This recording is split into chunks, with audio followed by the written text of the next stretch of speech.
Hello, everyone, and welcome to the 133rd episode of Don't Forget the Popcorn. So, I'm a little late to the party, but I had to get on here and talk about a movie that has been picking up a lot of steam the last couple weeks. A movie I didn't know if I was going to watch or not, but I just keep hearing good things, so I decided to watch the new K-pop Demon Hunters movie on Netflix, directed by Maggie Kane and Chris Applehans. This year, 2025, obviously. And now I'm just gonna go off the head for a little bit about this movie. Don't worry, I won't spoil it, even though all the kids have already seen it. Before we get into it, I want to thank all the new subscribers. It means the world to me. So, guys, if you haven't subscribed, I would love if you did that favor for me. Thank you. Follow me on Letterboxd, Ralph Vader. I'll link that below. So, let's get into K pop Demon Hunters. All right away, right off the head, the title threw me off from the beginning. I think it was what made me not really want to see it. I'm like, well, we couldn't get creative and make a title that sounds decent. How creative and good can the movie be? Well, they said we ain't got time to think of a title because we're too busy making a fun ass movie. K-pop Demon Hunters. It's a wild ride, man. It's a fun time. Is this a kids movie? Yes, but I think this is a movie that people of all ages can enjoy. And why? Because it's about K-pop, and it seems that people of all ages enjoy K-pop. Now, me myself, I am not a K-pop guy. I can get down with some Blackpink. I won't lie; they got a couple good songs.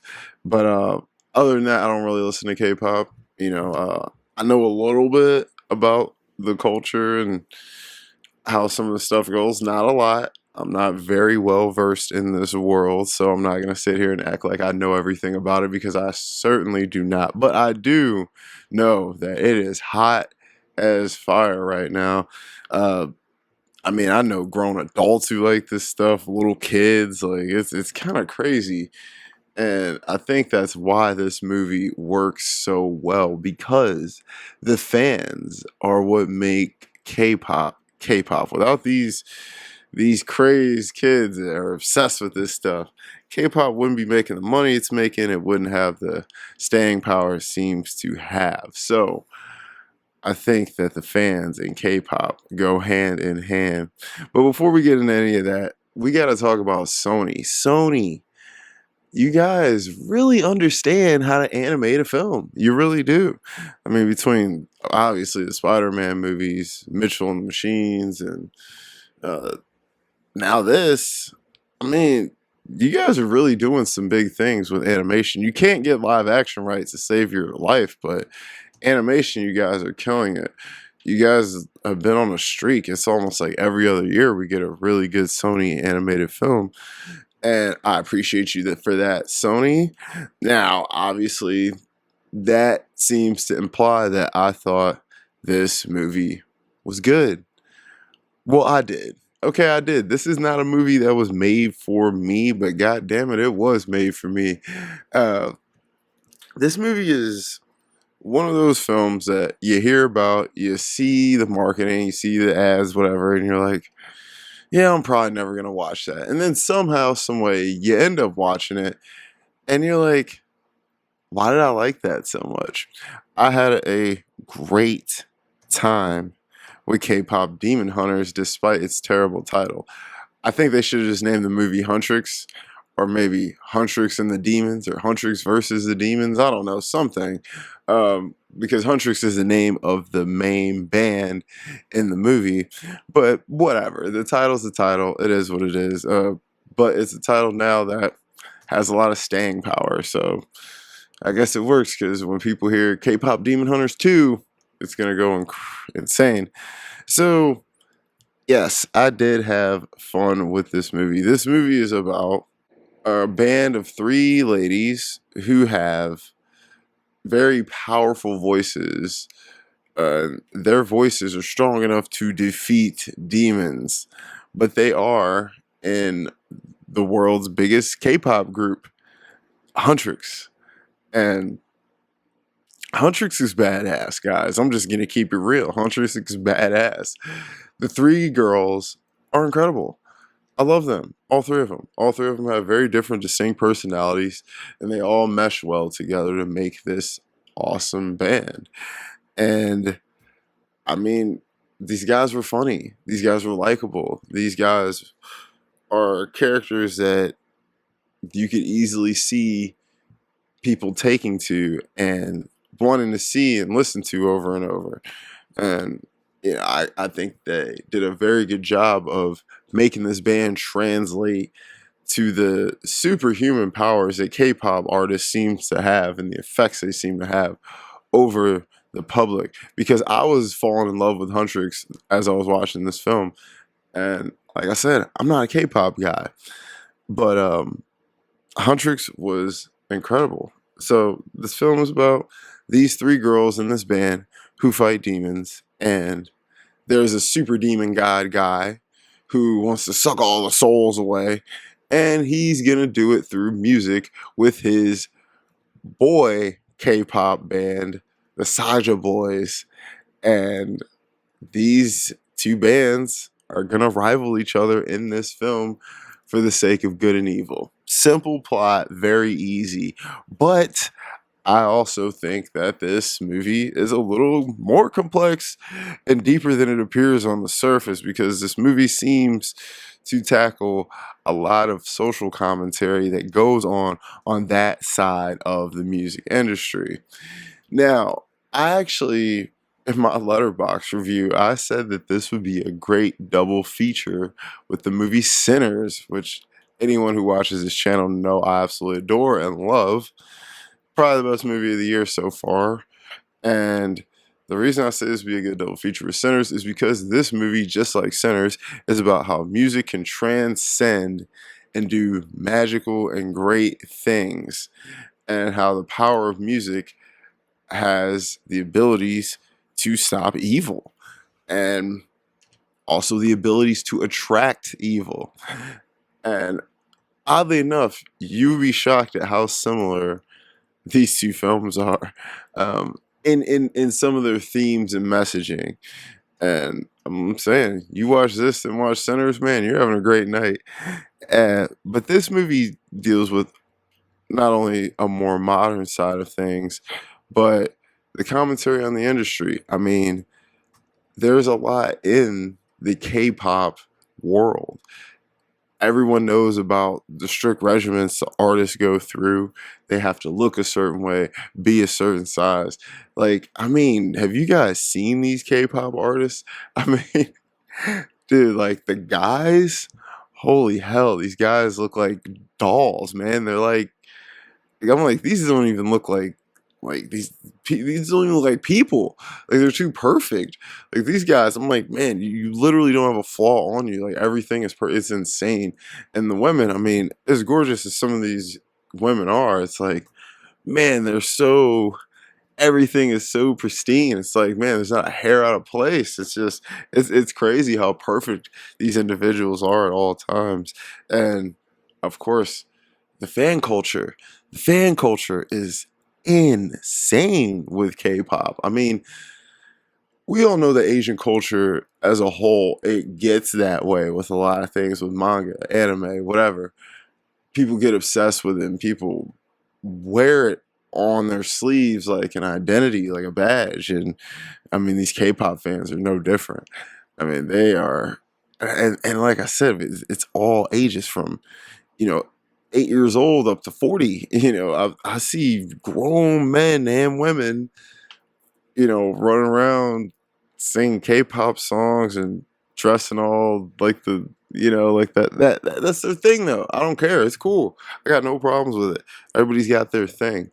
Uh, and after watching this movie, I mean, I see why these people have fun in this world, in this K-pop world. And but for me, I'm a movie guy, so I have fun in the world of a film, and I let that film take me into this world that I'm very unfamiliar with and give me a tour. And I enjoyed the tour, I really did. But I mean, I did like how this movie did tackle the differences in boy girl fans because I've learned that there are a difference between the boy groups and the girl groups and who likes who. And yeah, it's a lot, man. I was like, wow, this K-pop stuff is really deep. But I also think it's pretty cool, man. It's cool that these people have really found something that they like this much and have dissected it, and the fans have made it their own and made it a part of their culture. And I think that's the beauty of art media is we can use things like this to help us get through things, to help us cope with things, to help us get through our daily lives, to give us some kind of joy, to deal with all the darkness currently going on in this world that we're in. And these girls in this movie, I felt like represented that. They were a light, they were a beacon of hope, and in a weird time where life is very uncertain in not only America but the world, and K-pop is a global phenomenon. I think we needed a movie like this to maybe kind of show us that we'll find a way through the darkness and we'll beat the demons. But before we get into anything else, we must talk about the music itself. The music in this movie is so good. I'm not even playing you. I watched this and I've been banging the tracks set ever since. At the gym, while I've been skating, I mean, just I've been banging them. I can't lie. And like I said, I'm not the biggest K-pop guy. Like I think BTS is, man, I'm not a fan. Like I said, I like a little Blackpink. Other than that, I really don't know too many of the artists. I don't listen to them.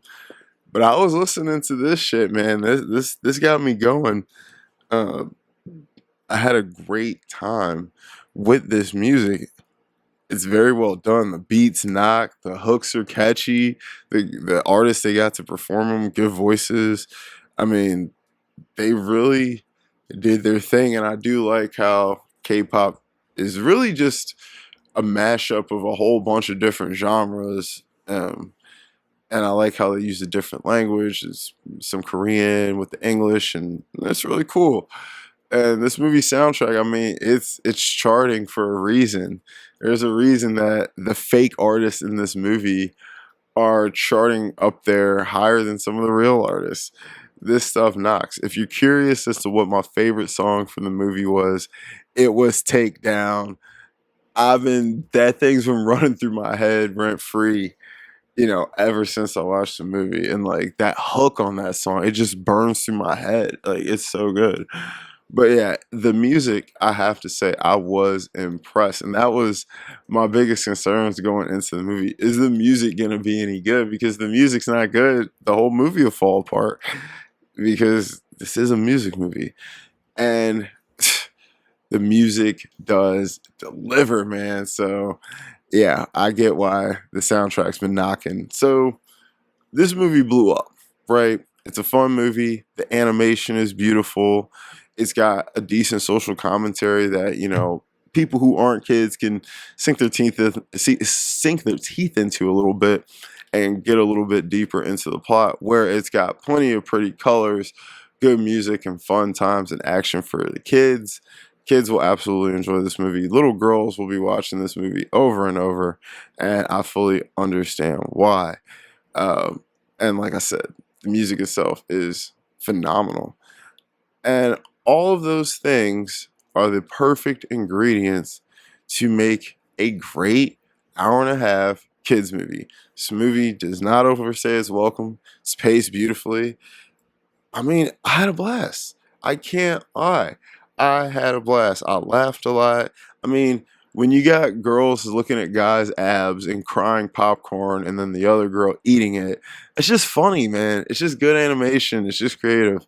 And like I said, this movie just, if you're into Asian pop culture, anime, manga, K-pop, any of that, this movie was made for you. So, I mean, we were definitely getting a sequel here. I don't see them not getting a sequel. This movie's been out for a couple weeks. It's still the number one movie on Netflix.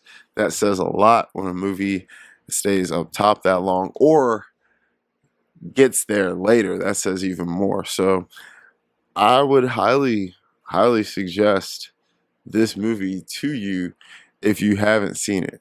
But you gotta be a kids fan. You gotta go in with an open mind. If you're an adult, if you like kid movies, definitely check it out. So I guess I have no choice but to watch K-pop Demon Hunters 2 when it comes out, and hope to God that it's even close to this one. So guys, I'm going to give K-pop Demon Hunters a 9.3 out of 10. Guys, thank you so much for watching my K-pop Demon Hunters review. Let me know if there's a film or topic you'd like me to review. If you made it to the end, hopefully you like what you heard. Like and subscribe. Help me hit my goal, 800 subs by the end of summer. I really, really appreciate that, guys. And I appreciate all the new subs out there. Follow me on Letterboxd, Ralph Vader. I'll link that below. I got a podcast with my buddy, The Cutting Room Floor. I'll link that below for more movie content. I'll be back next week. And don't forget the popcorn.